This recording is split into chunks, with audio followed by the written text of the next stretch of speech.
नमस्कार मित्रों, astro talkies में आप सभी का स्वागत है।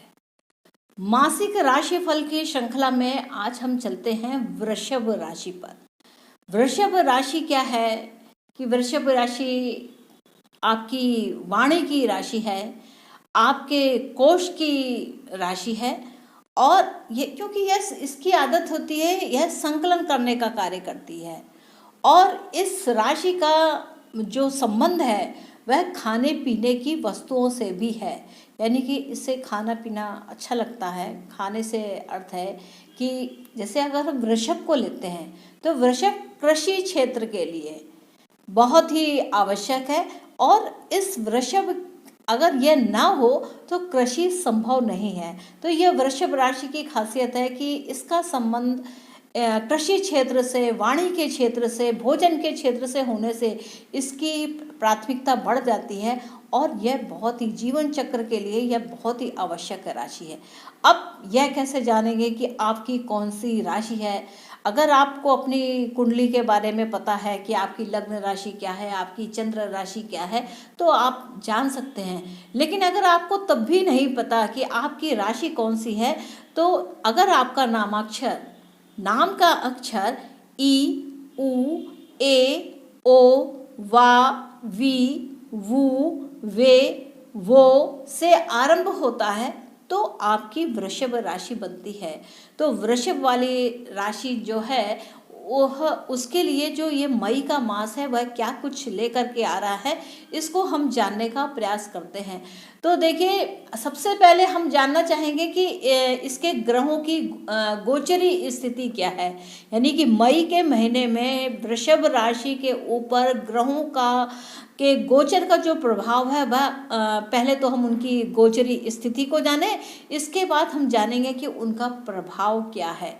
तो देखिए, अगर हम 1 मई से 31 मई तक का अगर हम समय लेते हैं तो सबसे पहले तो हम सूर्य ग्रह को लेते हैं। तो देखिए, सूर्य ग्रह जो है वह 1 मई से 14 मई के मध्य मेष राशि में रहेगा। यानी कि आपके 12वें भाव से संबंध करेगा, आपके खर्चों से संबंध करेगा। यानी कि खर्च क्या है, आपके विशेष रूप से खर्च अपने निवास स्थान को लेकर के बढ़े हुए होंगे। कब तक? 14 मई तक। हाँ, इसका प्रभाव आपके जो अंश हैं उन अंशात्मक दूरी के अनुसार कुछ कम या कुछ ज़्यादा समय के लिए भी हो सकते हैं। इसके बाद जो सूर्य का गोचर है वह वृषभ राशि से आरंभ होगा। यानी कि आपके अंदर तेज, एक अत्यधिक ऊर्जा, सबको समान रूप से प्रकाश देने की एक इच्छा आपके अंदर रहेगी। क्योंकि देखिए, चतुर्थ भाव सुख का स्वामी आपके ऊपर यानी कि वृषभ राशि पर स्थित होता है। तो ऐसी स्थिति में वृषभ राशि में सूर्य का जो यह कार्यकाल है या निवास स्थान है वह 1 मास के लिए रहेगा। यानी कि 15 मई से लेकर के 15 जून तक का। तो जो ये सूर्य का प्रभाव है ये इस मास ही नहीं अगले मास भी रहेगा। ये एक सूर्य ऐसे होते हैं जो आपको 1 मास के लिए 15 तारीख अगर हम देखें तो इनका जो संधि काल होता है वह 14-15 के बीच में होता है और वहाँ से वह उस राशि को प्रभावित करते हैं। ये 1 महीना इस सूर्य का प्रभाव रहता है। तो सूर्य वृषभ राशि में 14 मई से लेकर के रहेंगे और यह आपके 14 जून तक इनका प्रभाव रहेगा। चंद्र की बात करें तो देखिए, तो चंद्र क्या है? मन की चंचलता है। चंद्र आपके लिए आपकी मेहनत है। तो जिस प्रकार चंद्रमा की कलाएं बढ़ती हैं उसी प्रकार से आपके मन के अंदर यह विचार गतिशील होते हैं कि कितना परिश्रम करना है और कैसे करना है।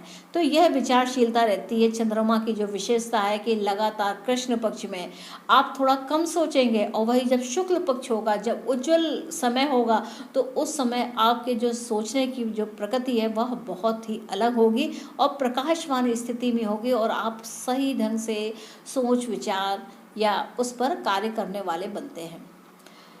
बात करें अगर हम बुध की, तो बुध देव महाराज 1 मई को तो मेष राशि में ही रहेंगे, लेकिन 2 मई को इनका राशि परिवर्तन है। अब बुध क्या है? बुध आपके लिए आपके द्वितीय भाव के स्वामी हैं और साथ साथ पंचम भाव के भी स्वामी हैं, यानी कि फैमिली का भाव और इच्छाओं का भाव।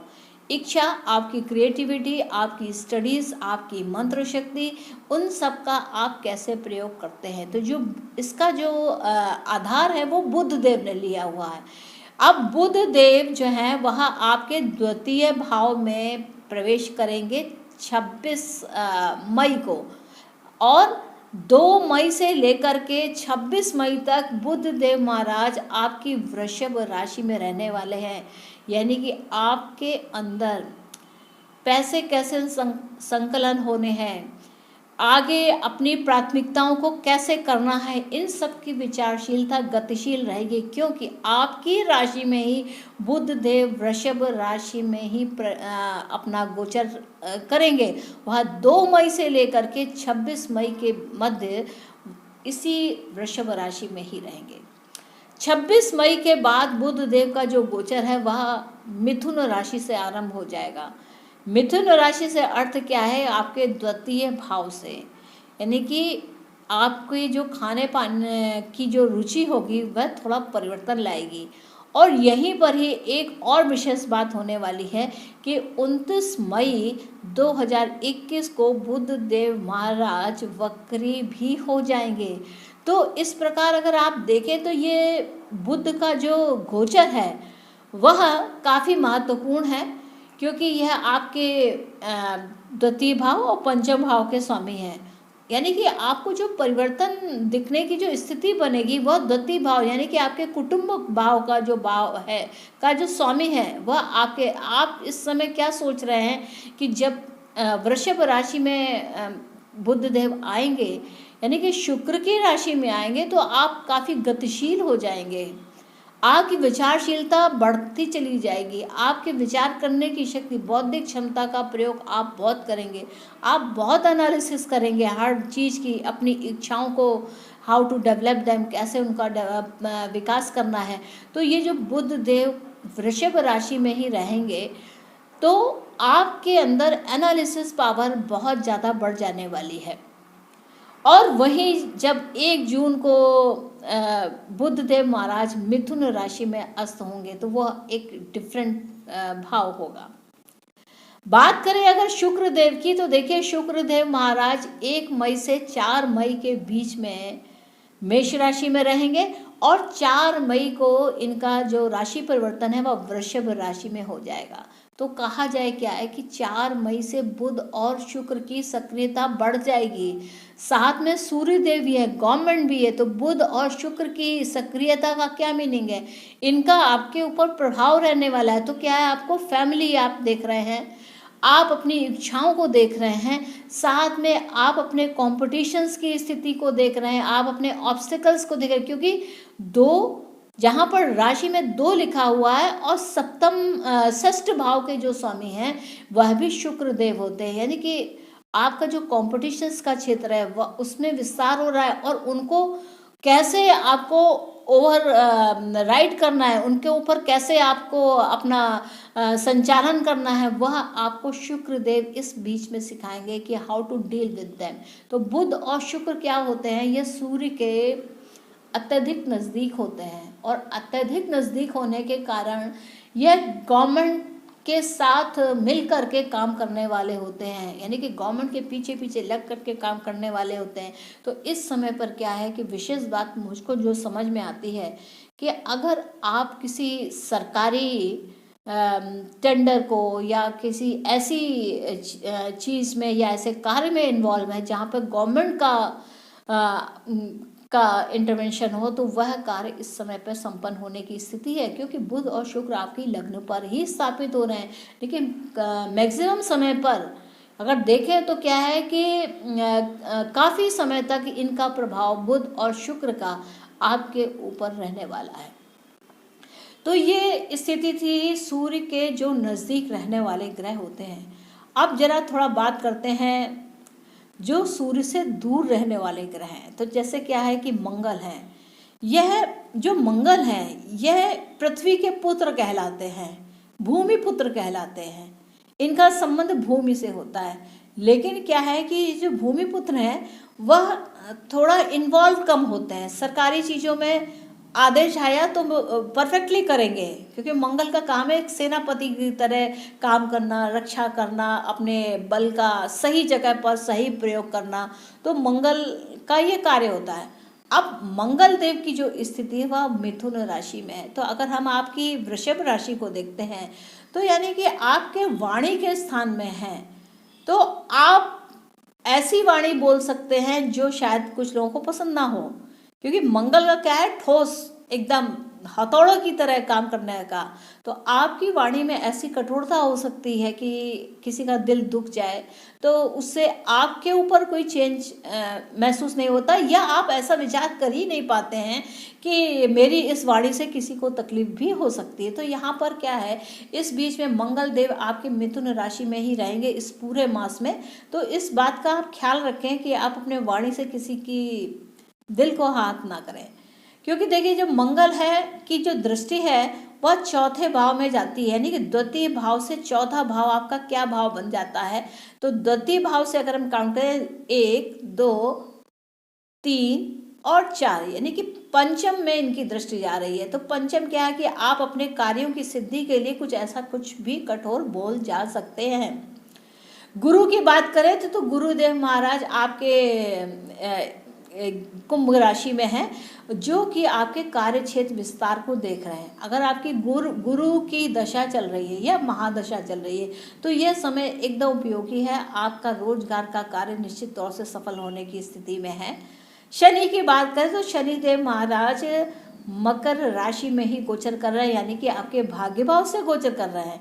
तो यह स्थिति क्या बताती है कि आपका कर्म में ईश्वर आपका साथ दे रहे हैं। आप कर्म करिए, भले ही यह जो कर्म है वह काफ़ी धीरे धीरे, शनि का नाम ही शन है, यानी कि स्लोली काम करना, धीरे धीरे मध्यम गति से, मंदचार गति से धीरे धीरे भाग्य की वृद्धि में यह सहायक होते हैं। वैसे भी जो लोग 30 साल के उम्र के आसपास हैं, यह उनके भाग्य का एक ऐसा समय चल रहा है कि जिसमें उन्हें काफ़ी मेहनत करनी पड़ रही है। लेकिन जब यह शनि देव महाराज जब आपके 10वें भाव में जाएंगे, तब यह आपके कार्य क्षेत्र का निश्चित रूप से बहुत बढ़िया ढंग से आपके रोजगार के अवसरों को प्रदान करेंगे। लेकिन एक बात और भी है कि क्या 23 मई 2021 को शनि देव महाराज वक्रीय भी हो रहे हैं। तो यह जो इनकी वक्रियता है यह करीब 141 दिन तक रहने वाली है। तो यानी कि ये आगे आने वाले 141 दिन यानी कि रीटच होने की समय है। जब भी कोई प्लैनेट आपका अगर रेट्रो होता है, अब जैसे शनि है तो ये शनि आपके 9वें भाव और 10वें भाव को रूल करते हैं। तो आप अपने आपके जो पुराने रोजगार देने वाले थे, एम्प्लॉयर थे, आप उनके संपर्क में आए तो आपको पुनः, क्योंकि ये जो रेट्रो हो रहा है यह पुनः आपको जॉब देने की स्थिति में आएंगे। यानी कि आपके जो अभी तक इस कोरोना काल के कारण बहुत सा रोजगार के में बहुत परिवर्तन हुए, लेकिन अब यह समय आएगा जिस समय शनि रेट्रो हो जाएंगे, शनि इसमें वक्र गति को प्राप्त होंगे, यानी कि क्या है, ये रीटच करेंगे, फिर से वापस बैक टू पेवेलियन वाली स्थिति आएगी और आप अपने कार्य की ओर दक्षता के साथ बढ़ेंगे। राहु केतु की अगर हम बात करते हैं तो राहु केतु देखिए वैसे ही वृषभ राशि में है, यानी कि आपकी लग्न पर हैं, और केतु देव महाराज वृश्चिक राशि में ही गोचर कर रहे हैं। तो यहाँ पे क्या, राहु और केतु आपके लग्न भाव और 7वें भाव, यानी कि जीवन साथी के साथ परिपूर्णता से राहु का केतु का जब भी संबंध होगा, आप और आपका जीवन साथी से संबंध आएगा। तो ऐसी स्थिति में आप दोनों जब एक साथ रहते हैं तो यह पूर्णता का एहसास देते हैं कि एक कंबाइंड एकदम एक कह सकते हैं एक अच्छी साझेदारी के साथ चलते हैं कि राहु और केतु जब एक दूसरे को लगातार देख रहे हैं तो ये एक तरीके से एक सर्कल सा देखते हैं। राहु सप्तम दृष्टि से केतु को देख रहे हैं और केतु सप्तम दृष्टि से राहु को देख रहे हैं। तो ये स्थिति है कि कंप्लीट सर्कल बनाते हैं। राहु केतु यहाँ पर पूर्ण महसूस करते हैं और यहाँ पर उच्च के परिणाम देने वाले होते हैं, राहु और केतु दोनों ही। तो मित्रों, ये तो स्थिति थी वृषभ राशि वाले जातकों की मई मास में कैसी स्थिति ग्रहों के माध्यम से आपने समझा कि ग्रह किस प्रकार से आपके किन भावों को प्रभावित कर रहे हैं। तो मित्रों, मुझको आज्ञा दीजिए। आशा है कि आपको मेरा यह एपिसोड अच्छा लगा होगा और आपने अगर मेरे इस एपिसोड को एंजॉय किया है then please do like share and subscribe my channel Astro Talkies. और मिलते हैं नेक्स्ट राशि के लिए, मिथुन राशि को लेकर। तब तक के लिए नमस्ते।